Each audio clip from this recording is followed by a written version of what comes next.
Bila masa paling elok nak keluar emas daripada account Gap? Dah simpan emas dalam account Gap.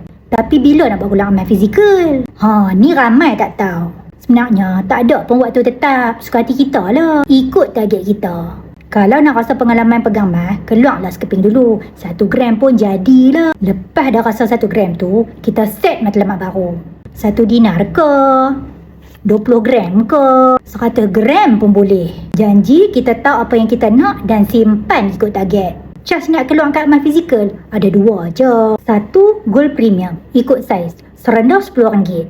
Yang kedua, charge post ikut berat. Dalam RM10 ke RM35 je kalau bawah 21.25 gram. Lebih berat dari tu kena pergi ambil sendiri kat branch. Tapi kenalah buat appointment dulu. Mentor saya selalu pesan, emas terbaik, emas yang ada kat tangan kita. Kalau baru nak mula menabung emas, klik link kat profil. Saya tunjuk step by step. Kita buat sampai jadi.